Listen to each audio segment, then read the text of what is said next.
Hello, everyone. If you like what I'm doing here, please consider subscribing, liking, and commenting.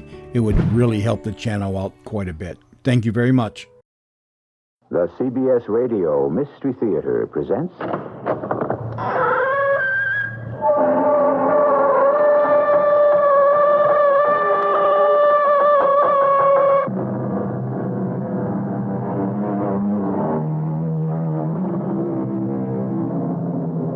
Come in.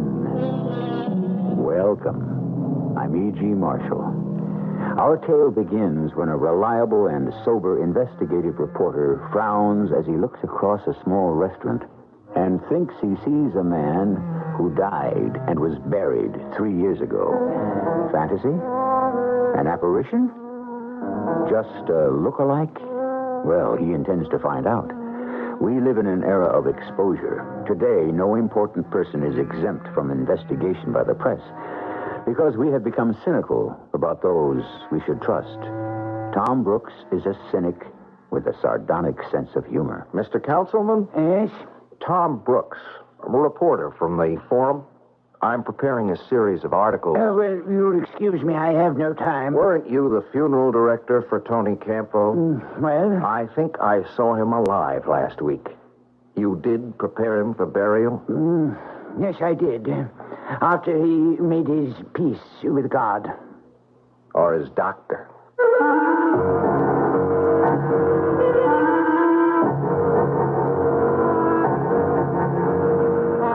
Our mystery drama, The Telltale Scar, was written especially for the Mystery Theater by Roy Windsor and stars Tony Roberts. I'll be back shortly with Act One.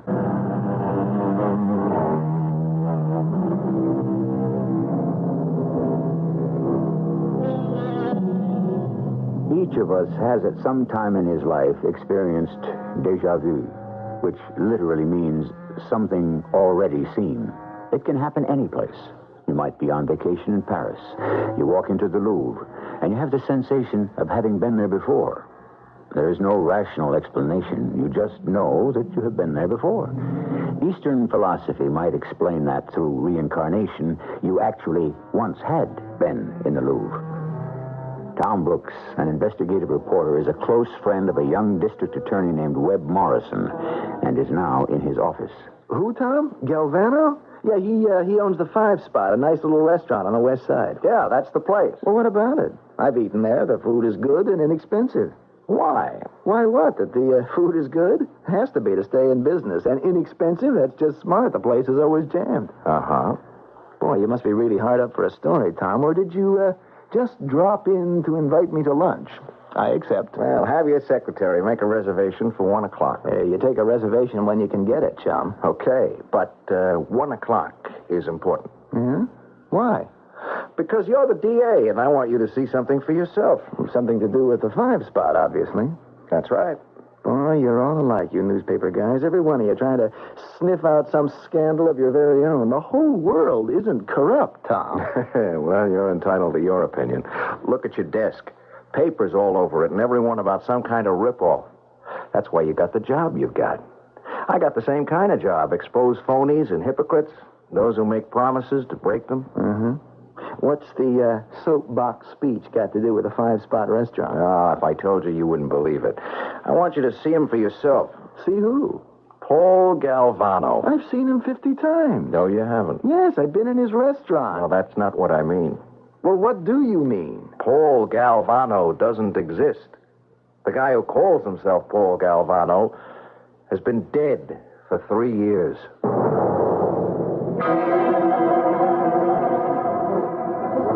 Tom, I don't know what you're driving at, but Paul Galvano exists. Yeah, that's what you think. But after you left this morning, I did some checking. He's a respectable restaurant owner. Let me ask you a question. Look, we had a great shrimp cocktail, and we're going to have sliced filet mignon and a salad and coffee, all for $5.50. Well, why not? Look at the turnover in here. There isn't a vacant table. There's a waiting line. Yeah, in any other restaurant, the price would be 3 times as high. What explains the difference? You tell me. All right, I will. Muscle. Galvano uses muscle to intimidate suppliers? Yeah, that's my guess. It's a guess, all right. You'd need a powerful organization to intimidate the suppliers. Galvano has no such connection. Yeah, I agree with you. Galvano doesn't, but someone else does have the muscle. And Galvano fronts for him? No, there's only one guy, not two. I see. Ooh, hey, he just came in, by the way. Yeah, I saw him in the mirror. Now, I want you to take a good look at him. Don't stare at him, just give him a glance. What do you see? Guy, about 5'6", 150 or so. Black hair, and a full mustache. Ready smile for his patrons, nicely dressed. Who's he with? You know him? No, he's a tall drink of water with a thin face. And hard, shifty eyes. Right out of a spy movie. Yeah, that's just what he is. But he's not out of a movie. He's from real life. I think his name is Mike Larkin. Does that name ring a bell? Yeah, vaguely. He's been up before, but not in a long time. Yeah, he used to be an enforcer, Webb, but nobody ever pinned a murder on him. Now, take another quick look at Galvano and notice the scar that runs from his right cheekbone down to below his ear. Okay. Done. Now, what about it? All right, I'm going to write a name on this slip of paper. Now, keep yourself under control when I show it to you. You ready? Oh, for heaven's sake. Take a look. Holy Toledo. You can't be right. Mike, Yeppo? There's two guys to my right at that table against the wall. The one in the business suit, Doc, yeah. He smells of the law. He is the law, Paul. That's Webb Morrison. He's an assistant DA. I've seen him here before. And nothing. He likes the place. And the price fits his pocket. He's no one to worry about. And the other guy? Don't know him. Find out. Okay? I like my setup here. I don't want nothing to change it. Nothing will. It's airtight. No complaints. They're in line, and they stay in line. You run the best restaurant in the Heights at half the price of other joints. You make money, and they don't know how you do it. Sure they do. But we got the clout. Just keep the suppliers under control. They don't fall in line, you know what to do. I better once, Paul. Had to. A chicken wholesaler? Yeah. You start a new business, bound to be a kind or two. But check out Morrison, the guy with him. You know anybody in the DA's office? Leave it to me. You got nothing to worry about. That's when you get hit, Mike, when you relax. You know these young punks, ambitious white knights, they look for trouble. I don't like the way that one guy gave me the eye. I'll find out who he is. All right. I'll hold up for a week or so. Now, how about the best steak you can buy? $6 with all the trimmings. You can't beat that if you own the ranch. Sure I can. We eat for free.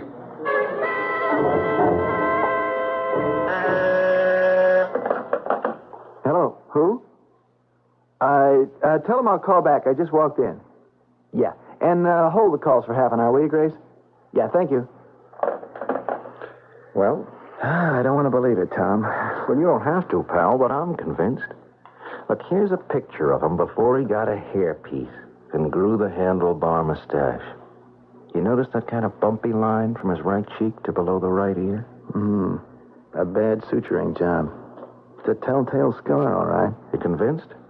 Now, look, I'll take a marking pencil and give him hair and No. Don't waste the time. It's Campo, no question about it. And Campo was killed in a shootout with the police and was buried over 3 years ago. Why hasn't he been spotted before? Well, who'd have his eye open for a deception like this, except a brilliant reporter like me? Mr. Super Cynic. Don't you trust anyone? You and a few others. The rest, well, in one way or another, they're all on the take. When Tony Campo was on the take, he took big. Numbers, dope, track, gambling. Big boss. And we had him sewed up.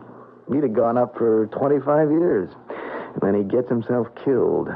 Except he didn't. Yeah, now he runs a dandy restaurant where the prices are pre-war.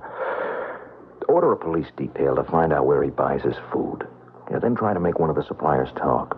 The old intimidation racket. You remember a squib in the papers about a chicken wholesaler named Horvath? He got himself knocked off? Hey, you're going too fast, pal. You say Galvano is Tony Campo. I agree, but how can we prove it? Can't order the man's arrest. He can prove he's Galvano. So his identification has been fixed, but he's still the man he claims to be. Yeah, you got a point. All right, so we have to investigate. No, you do.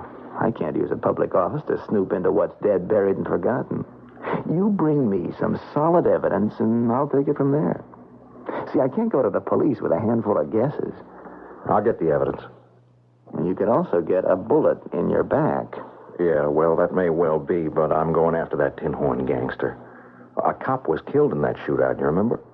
And the food wholesalers are having to knuckle under to his thugs. Now, calm down. Let's try to make some sense. Okay. Tony Campo is killed. A doctor has to certify the death, and some funeral director has to fake the burial. Start with them. Check your newspaper's morgue and take it from there. Well, that'll turn up the names, but maybe not the bodies. I think it might. Campo would pay him off, but I don't think he'd have him murdered. An accidental death might work for one of the guys, but not for both. Campo was no fool. You might be right. The trick is to come up with some line that'll make the doctor or the funeral director talk. That may be impossible, but I can try. Keep in touch. There is an alternative, Webb.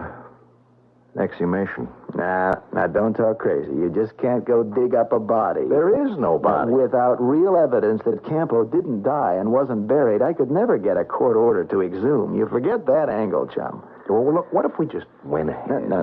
You're really in space. No way. I can see the two of us on a dark, stormy night poking around in a cemetery with picks and shovels. Not for me. What's the matter? You afraid of the dark? You go after the doctor and the funeral home guy, and don't even think of exhumation. How'd you find out, Mike? Vinny knows him. The bartender? Yeah. His name's Tom Brooks. Him and Morrison are friends. The guy's a reporter. Well, nothing to worry about that. Reporters always hang around a DA's office looking for a story. Look, Morrison comes in here pretty regular. He's seen you more than once, Paul. Me, too. And he's never given us a tumble. I don't like it. Have you got a snooper in the DA's office or at that other guy's newspaper? There's a law clerk. A woman works in Morrison's department. She likes money. See that she gets what she wants. Okay. And find out what Morrison is up to. Yeah, that's it. I want to know if he's fishing around. Well, even if he is, what could he prove? So you're a lookalike. There are lots of them. I don't want him to start in. The publicity would be bad. Morrison's too smart to act on a guess. But the reporter isn't. I can take care of him, Paul. Later, maybe. Not now. I don't want to tip my hand. Find out if anything's going on. Then, maybe there's an accident. No rough stuff. Just an accident.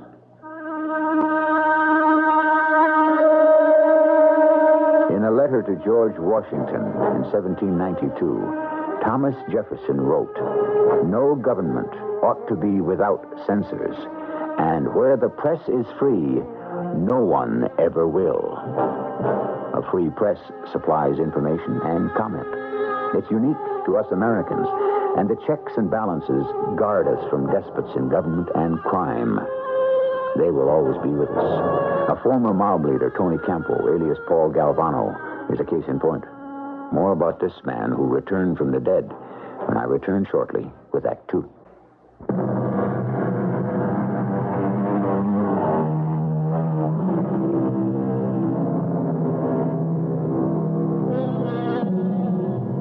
Like a professional policeman, an observant investigative reporter tries to see through and beyond surface facts because the truth lurks behind the appearance of things. It is the scar on the face of restaurant owner Paul Galvano that jogged the reporter's memory, and now he is certain that Galvano is the dead Tony Campo. Coming. Yes? Mr. Councilman? Yes. Tom Brooks from the Forum. May I have a few words with you? A reporter? Yes, sir. Well, what brings you to me? Come this way. My editor has an idea for a series of true stories about elaborate funerals of famous and notorious persons. Is that so? I'm writing a book that will deal with the same idea. With the difference, of course. I'm more interested in how the average person approaches death. You've been retired for, is it 3 years? Yes, that's right. I sold my funeral parlor and retired. Well, you must have had a large practice. This fine house. Well, I made a substantial profit, yes. And you did attend to at least one notorious corpse whose funeral services and burial were spectacular. Tony Campo. Campo? Oh, the gangster that was killed during a police raid. He was buried from your funeral parlor. Oh, Campo, yes. Yes, I remember now. Yes, it's kind of hard to forget, really. He was the biggest funeral of the year. Can you give me your impression of it? Impression? Oh, what is it you'd like to know? Oh, how you got the job and the persons you had to deal with, a rough idea of how much you spent, that kind of thing. Cost figures are confidential, you understand. Well, I can dig them out if I have to. Why would you want to? To make the point that even if the funeral cost $100,000, it couldn't buy Campo's way into heaven. Oh? How do you know that, Mr. Brooks? Well, I don't think St. Peter sells space to an unrepentant sinner. Judge not that ye be not judged. Matthew 7, and well said. But he didn't know Tony Campo. All men are entitled to repentance. Did Campo repent? I'm sure he made his peace with God. Through his doctor? Pardon me? Well, Silvio certified Campo's death. You know that. I do? Well, certainly. I mean, you had to have a copy before you tucked Campo into his plush casket. So you can't fill me in on why you were selected to handle the funeral or who made the arrangements and costs and so on? Well, I have no recollection about such details. Death is a very personal matter, Mr. Brooks. And you think that Campo made his peace with God? That is what I assume. You apparently think otherwise. Yes. Yeah, I'm afraid I do.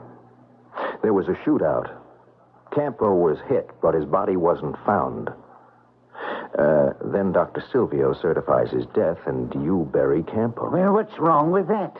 Well, what if there was no body? How dare you say that? Because I'm pretty sure that Tony Campo is still alive.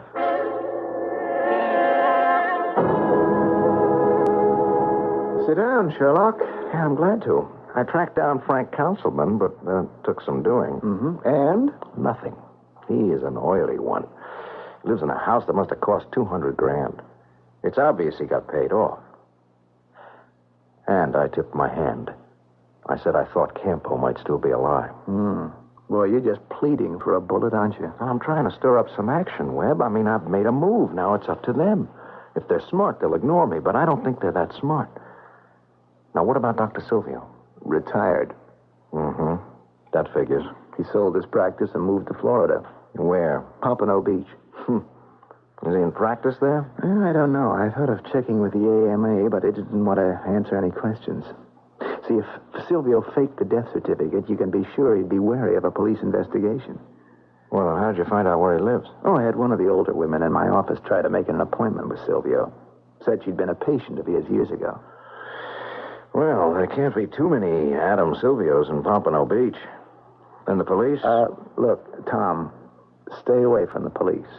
Why? I told you before, this office just can't be mixed up in an investigation based on a surmise.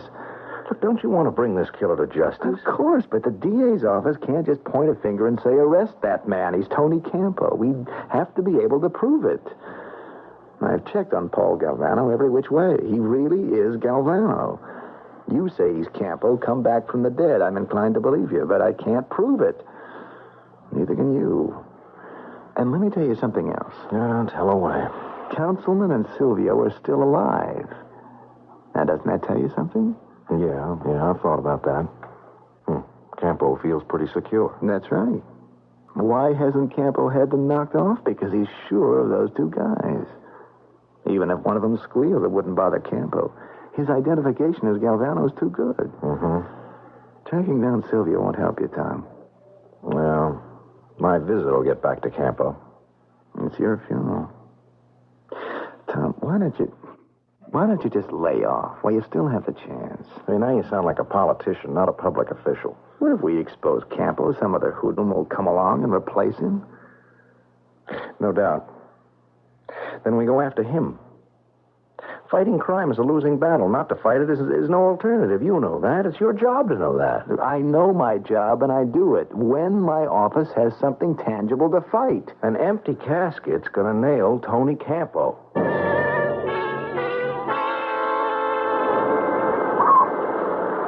Isn't that a wonderful view, Mr. Brooks? Oh, it's just great, Doctor.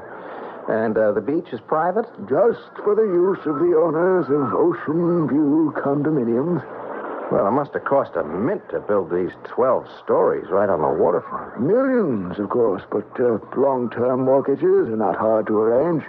Did you build Ocean View? Oh, dear, no. The builder went bankrupt. I and some others took it over.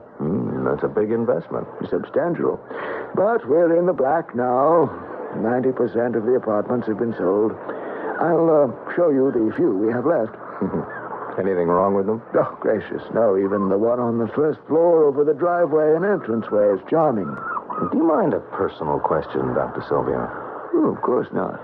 You're a prospective buyer, are you not? Oh, yes. Yes, I'd like to own a place down here. Oh, I'm a prospect. Even if it would be just for investment. It would be a very good investment.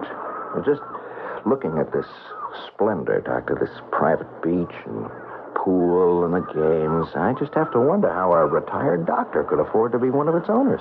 I had a lucrative practice, Mr. Brooks, and I invested wisely. I wanted to talk to you about Tony Campo. I don't know any Tony Campo. Let me recharge your memory, Dr. Silvio.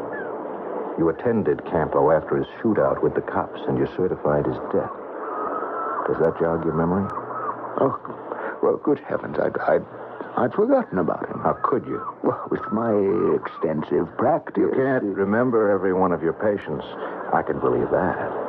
But Campo? Why do you say that in disbelief? Because the family must have paid you a very substantial fee for what you did. I did nothing. The man was dead. I merely certified death and the cause. Was he dead, Doctor? I don't like that implication, Mr. Brooks. Neither do I, but there it is. How dare you impute... Because, now get this, Doctor, because I think I saw Campo alive and well last week. That's a libelous accusation. I pronounced him dead, and this man named Councilman buried him. Well, then Campo's bones would be in his casket in the family burying ground. Well, that's fairly obvious, isn't it? Well, not to me, Doctor. I think you certified a fictional death. You and Councilman got paid to do it under threat. Go ahead and sue me, Doctor. Then I'll insist that you produce whatever remains of the late Tony Campo.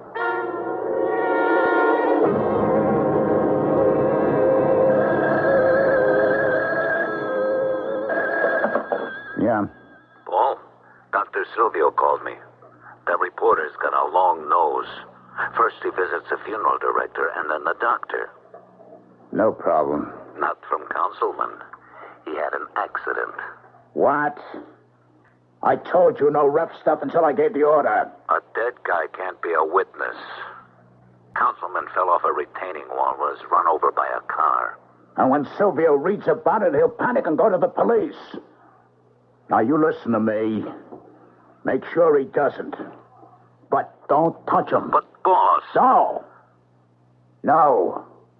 Don't act until I think. Be here in the morning. I'll figure out what to do with Silvio.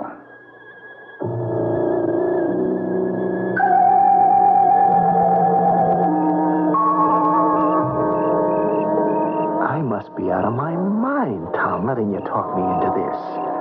Busting into a mausoleum? They took care of Councilman. We've got one witness left, Webb. I hope he's being protected. The police in Pompano Beach have staked out the doctor's house.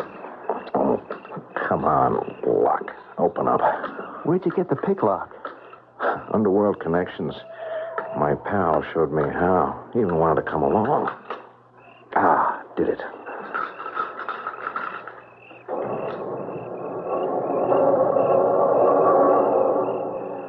Flash your light around. Let's get this over with. They got lots of dead in here, Webb. Yeah. Let's find Tony's casket. You got it. Leave the flash on. Help me slide it out on the floor. Yeah. Oh, boy. Weighs a ton. Here. You got a screwdriver for me? Sure. I brought several. Here, get to work. This is sacrilegious, you know that? If we're wrong, Tom. We can't be wrong. Now, let's lift the lid.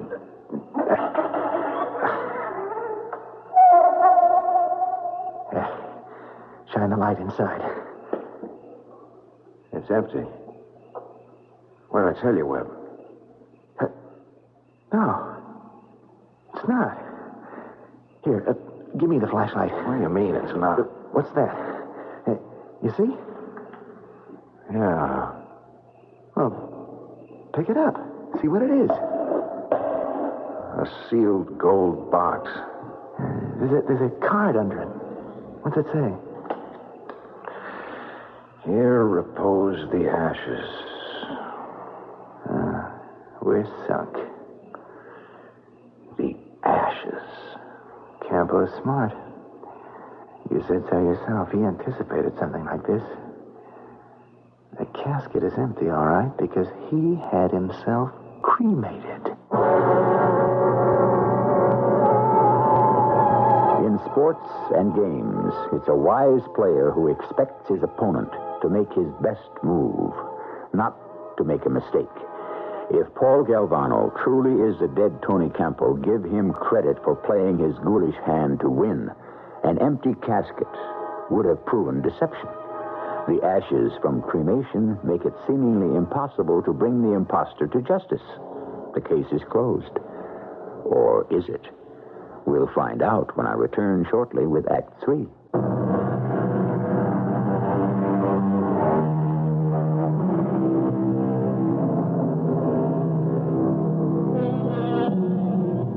One of our common faults is a reluctance to take chances. A calculated risk is another matter. If the odds seem favorable, most of us will gamble. If we lose, we lose. Here we have a situation in which a calculated risk turned out to be a bad gamble. Both Ted Brooks and Webb Morrison are certain that Paul Galvano really is the late mobster, Tony Campo. He was pronounced dead, and he was buried. Not his body, his ashes. Ashes that cannot be identified. Galvano knows that, and it pleases him. I didn't think they'd have the guts. All right, Mike. I'll have the family file suit against them for busting into the tomb. More publicity. About Campo, not me. But the newspapers will be all over the find spot. I won't be there. What I don't get is why the reporter wrote the story. Look at that headline. I've been looking at it. Why was Tony Campo cremated? He asked a lot of questions, Paul. The church and cremation, and why they buried ashes instead of a body. It sells papers. It don't make sense. If they don't find a body, they find ashes. Why put out a story that's going to get both of them canned? They must know something else. There is something else. You took care of Councilman. Huh? What about Dr. Silvio? Him you lay off of. I could pay him a visit. All right. Throw a scare in him, but don't touch him. I still don't get it. Why the story when there ain't a story? I don't know. Has the reporter put the squeeze on any of the guys who work for Councilman? Could be. Besides Councilman, one or two of them knew what was going on. Yeah, but they got paid off. All right, have one of the boys remind them. They keep their mouths closed or they get it. Okay. What's the matter? You look worried. What are you worried about? Brooks and Morrison must have an angle. The reporter never would have broken that story. Hey, what about the ashes? What if they analyzed the ashes? Were they human ashes? I hope so. Yeah, that's an angle. I don't know, Mike. They have to be human, or it's a real dumb slip-up. What do we do about it? Have the family get them back. Start a suit. There's got to be a law, huh? You don't bust into a tomb and steal a guy's ashes? That's illegal. It's a sin. Look, I'll get to the family. You get to Silvio. And it could be they'll haul me into court. Let's hope not. And it wouldn't bother me. I'm Galvano. I can prove it. You might be interested to learn that I've been suspended, Tom. Don't worry. I'll get you reinstated. Sure you will. And what about you? Have you been fired, Jen? No, not quite. If the newspaper fired me, it would be an admission that the story was a fraud. And they can't retract the story until it's proven to be false. What I wrote raised a question, that's all. But it doesn't excuse breaking into Campo's family tomb because you had this great hunch. It's no hunch. Galvano is Campo. Sure he is, because you say so. Like a fool, I took a chance that the casket would be empty. Now both of us are going to face a lawsuit.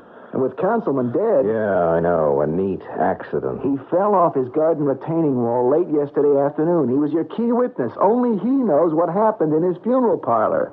I got another angle, but I need your help. Count me out. Oh, come on. What do you got to lose? What's your new wrinkle? Campo didn't grab the name Galvano out of thin air. Find out if there really was a Paul Galvano. If we're lucky, he had a record. The police would know. And then what? Then the luck will begin to run in our direction. Check it out. I'll telephone you from Florida late this afternoon. Mike, please don't kill me. 1 inch closer, Doctor. What's the point of this, Mike? You saw the story. Your name was in it, Doctor. I didn't tell him anything. Do you know that Frank Councilman is dead? Oh, I'm very sorry to hear that. You should be glad. That's why you're still alive. Councilman was the key witness. He buried the ashes, not the body. Oh, I see. Then if you killed me, that would confirm the reporter's suspicions. Uh-huh. But the boss thought it might be a good idea to remind you that you're living on borrowed time, Doctor. Mike, no one can force me to talk. That's what we wanted to hear. All you did was to certify Campo's death. Well, that's what I've said. If I'm questioned again, I'll repeat it. Plus, you'll support cremation. Well, how? Tony Campo's dying words. He's dying, and you're with him, and he says cremation. Why not let the story just die? Because there was a couple of loose ends. You read the story. What about the IRS? Internal Revenue? Councilman's $200,000 house. You, a big real estate operator who owns most of Ocean View condominiums. You think that... If you were the IRS, wouldn't you poke around? For instance, where did you get all the money to afford such a big investment? They check your tax returns. You didn't report the kind of dough you invested in Ocean View. Oh, I understand. I wouldn't know how to explain. I'm going to tell you how. Now listen and get this straight. You sold your practice and moved down here. The Campo family's grateful to you. They stake you to enough money so you can go into real estate. They own Ocean View. But... Skip the but. I got a legal piece of paper here signed by the head of the Campo family. It says they're so grateful to you for past services that they're underwriting your move to Florida and your investment in Ocean View. And the family owns it? That's right. So the IRS investigates the family? No problem. And I'm out of the spotlight? That's it. When the heat's off, just go about your business. Later, the family tears up this piece of paper. Who worked out this plan? Who else? The boss and his lawyer. Thank you, Mike.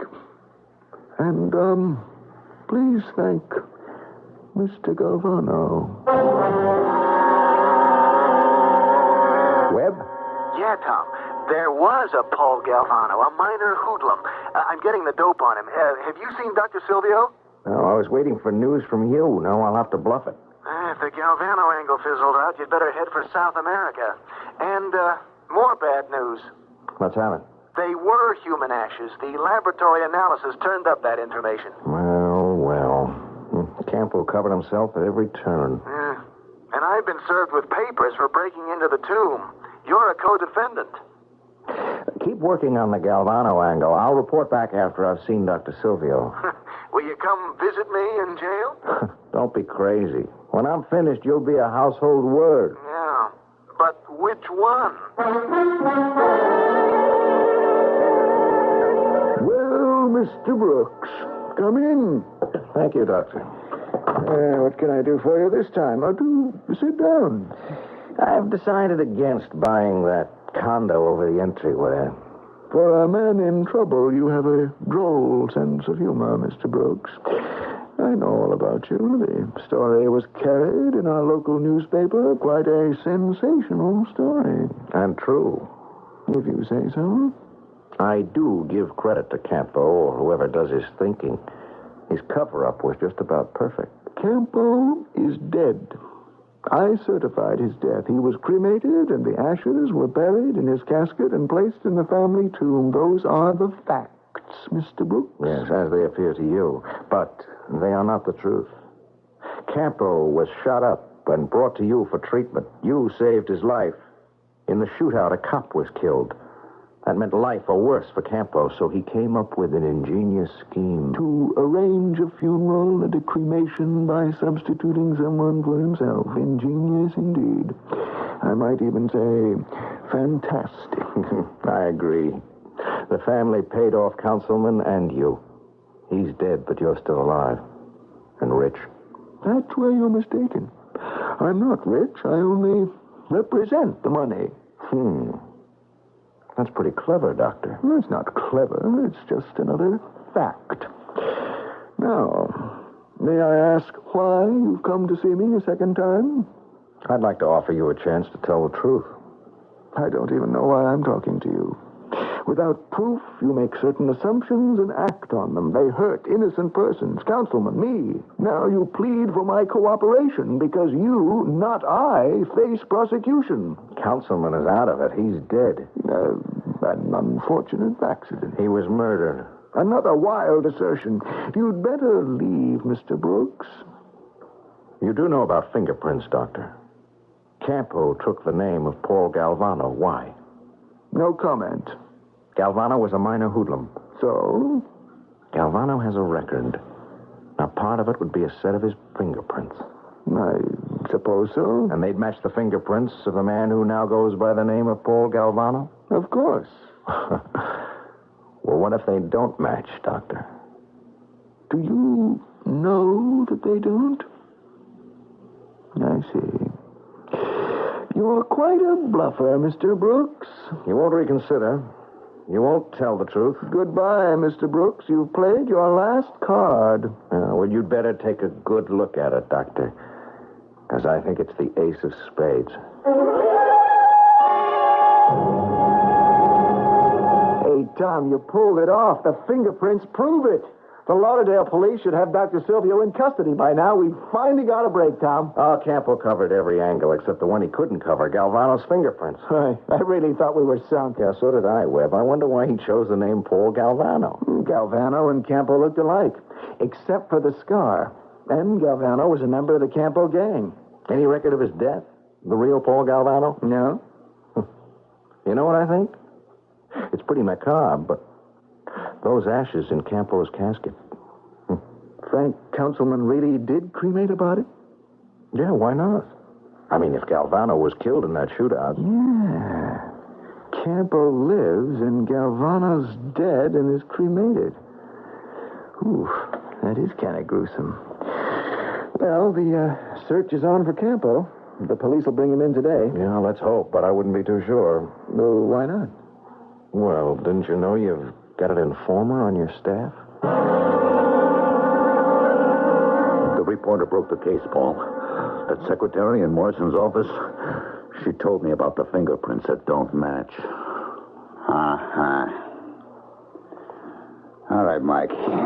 You take over the prize spot. Sell it as soon as you can. Meet me in Mexico City. Yeah, but the cops are on the prowl. How you get out? Huh. Private plane. Belongs to a pal. Yeah. Yeah, you think of everything, Paul. Make that, Tony, will you? I've had the disguise for 3 years. That's enough. If they ever catch me, they'll catch Tony Campo.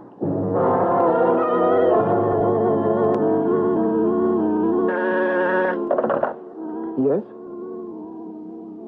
Oh, I see.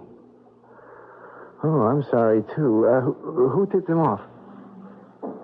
Oh, it's hard to believe, Captain. Yes, I will. Goodbye. He slipped away? Yeah. Mexico, private plane. Too late to intercept. Well, Mexico's welcome to him. And we still have Dr. Silvio. But you stuck your neck out. So did I, and we were right. Then to have Campo escape. It's no problem. I'm not in my business for headlines, Webb. Neither are you. What drives us is anger against injustice. Like someone has to protect the public. We exposed Campo. You did, Tom. Because of a free press. And to that, all I can say is, amen.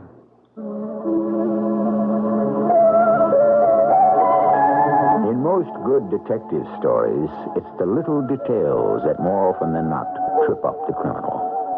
There have been perfect crimes, I suppose, but we don't know about them because they were perfect.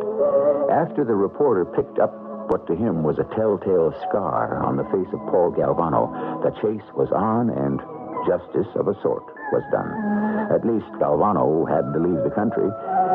I'll have some closing remarks when I return after these announcements.